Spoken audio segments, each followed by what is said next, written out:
Hello, welcome back to the channel. Welcome to this week's update. Not a great deal of news or anything like that to bring you, but an update on the channel. What's been going on is Arma April. We're full steam ahead in the middle of the month, and the penultimate project is going up as we speak. So the other day, part one of the Soviet Hurricane in 48 scale, that went up. Had some great feedback on that one. Lots of people waiting with bated breath for part two, which is the weathering coming out, where I absolutely go to town. Lots of paint chipping, dust effects, dirt, grime, exhaust stains, all that kind of stuff, all in detail in the next episode. That's coming up, I think, maybe tomorrow on Sunday. I should have checked before I recorded this, shouldn't I? But yeah, if not tomorrow, then certainly very soon afterwards. So that is that, which only leaves one more project in Arma April, and that is this Key 43, which is now finished. It's taken 2 weeks. The first evening, if you like, was doing the riveting. That took me into last weekend, where the model was built and I could actually start the painting. And then throughout the week, I've been painting and weathering and then finishing it off. And here it is, all finished. Beautiful little model, this, of the Key 43. You can see just in my hand how small it is. Packed full of detail, inside and out. As I suspected, what I was going to say, as I suspected, not a massive amount can be seen in the cockpit, but the 3D printed resin seat and canopy frame thing is well worth it, actually, because that is about the most visible thing in there. The control panel with the decal, as I suspected, was beautiful, but it is buried in there somewhere. But if you look closely, you can see it. I added some ignition wires to the engine, but to be honest, it's quite closely cowled and not a great deal can be seen. But if you look closely, you can see the wires in there. And yeah, just brilliant. The 3D printed oil cooler, that adds a little refinement. The guns are well worth it, actually. You could drill out the plastic ones, but you're never going to get as a neater or fine result as the 3D printed one. So if you have a 3D printer or you have a friend who has a 3D printer, then it's well worth getting that file. Massive shout out to Drew, he of Manton Towers, who very kindly printed not only this set but quite a few other sets that I'd bought for me. So huge thanks to Drew. I couldn't have done it without him, frankly. So yeah, just what a beautiful thing. Now, the paint scheme. I deliberately chose the really challenging paint scheme. It's actually a different aeroplane to the decals in the kit. I decided to go my own way. I've got the Kagero Monograph Volume 2 book, packed full of photos. Found an aeroplane in there with a very similar camouflage, the sort of blotchy fuselage job, and I deliberately chose that, well, for two reasons. One, it would show up all the riveting, because if, you know, I'm going to do all that work, I want to show it off. I don't want it buried in an all over dark green scheme. But also as a bit of a workout for this thing, which is the Galeri GHAD 39 airbrush. So before I damage it, I'm going to put this down and we'll talk about this budget airbrush. I was a bit skeptical, to be honest. Galeri sent this to me for review, so, you know, full transparency, I didn't pay for this. It was sent to me for review, but with all my reviews, I've videoed it. It's almost finished editing. I give an honest appraisal on it, and so you can go watch that in detail in a few weeks. But I was really impressed with this. It's not only is it a fantastic airbrush, just a standalone airbrush, in there you get two different nozzles. You get the 0.35 and the 0.5. Very easy to change. You just literally take the end cap off, well, take the needle out from the back, take the end cap off, remove the nozzle bit at the front, put the new one in, put the end cap on, and put the new needle in, and that's it, done in seconds. So really versatile, a beautiful weight to it, and just sits in the hand really nicely. If you're an Iwata user, you'll find it very easy to disassemble and assemble, because the breakdown is very similar, not like the Harder and Steenbeck, that my brand new one that I haven't used yet, but managed to take that apart and then couldn't figure out how to get it back together again. So I had to watch some YouTube videos to work out how to do that.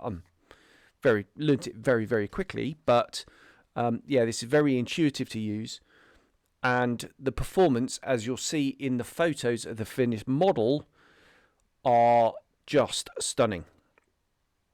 You can get right in there with the mottling hard edge camouflage, well, not hard edge camouflage, but the very tight demarcation, so very soft but very tight.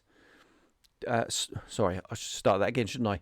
A very tight, soft demarcation you can get with this. Fantastic for Luftwaffe camouflages and mottling as well. All of which I test in the review.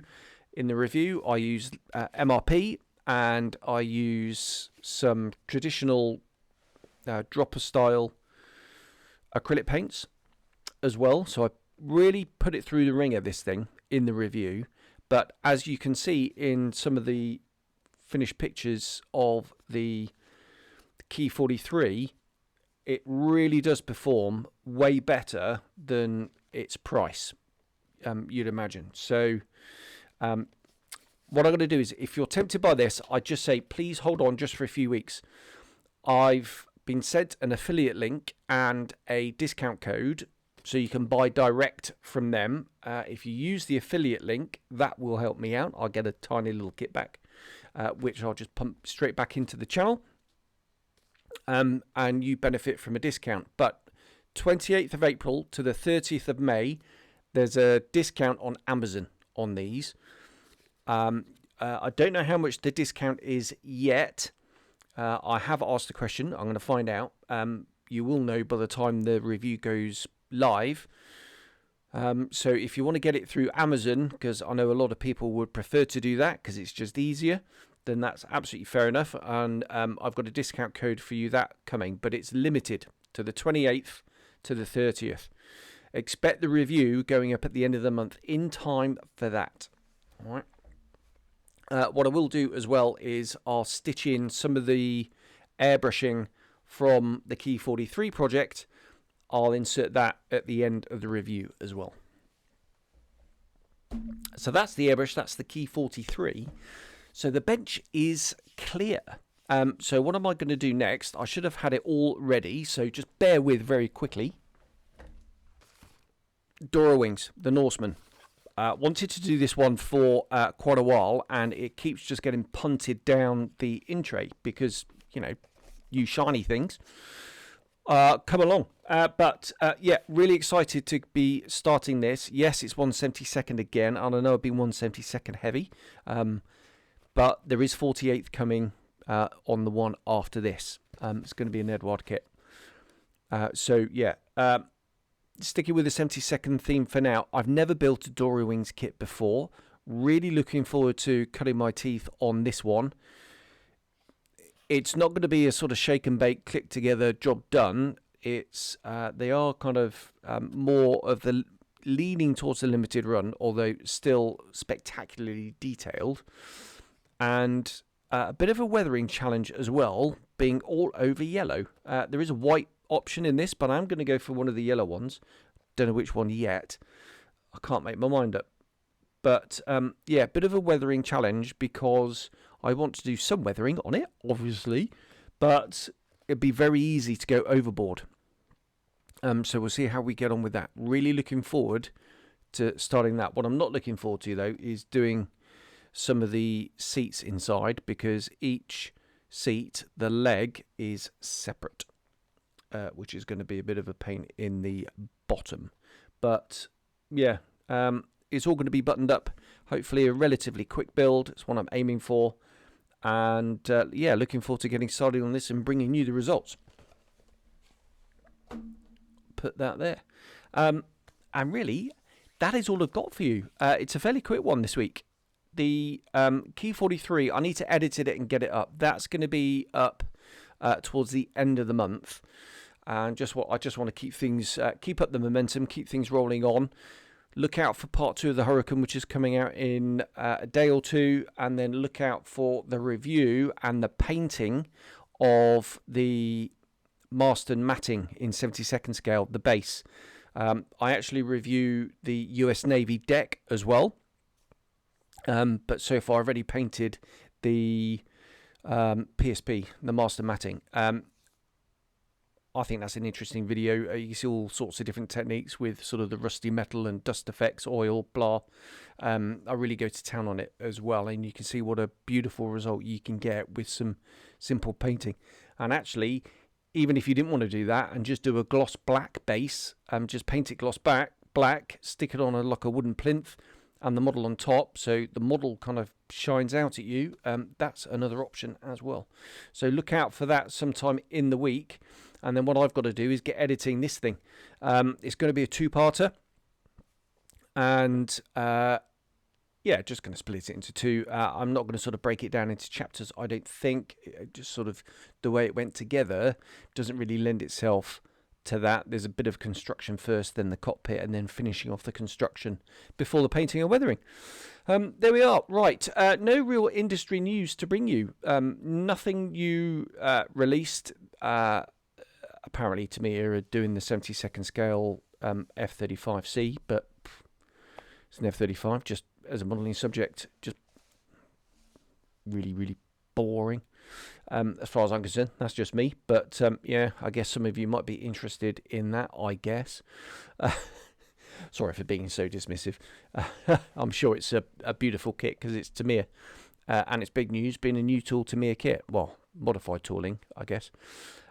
So that's out, and Clearprop have released the F-86 in Korean War markings in 48th.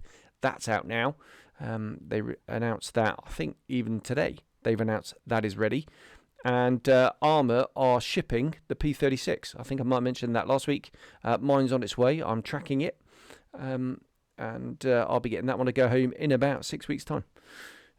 But there we are. Right, I shall leave it there because I'm in danger of really starting to waffle, proper Uber waffling. So I'm going to pull out now. Thanks very much for watching. The last thing I'll say, actually, before I sign off, is the gallery. Thank you so much to everybody who submitted their models. Shout out to an ex-student of mine from Linton, Ollie, who's also sent me his Hurricane.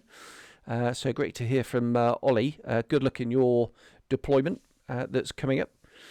And yeah, if you want to send me pictures of your work for the gallery at the end, I've got absolutely loads. It's absolutely brilliant. What a fantastic response. Can't thank you enough for that. Just send in your pictures as high res as you can. A few people have sent me some sort of 100 kilobyte ones, which I think YouTube might struggle with.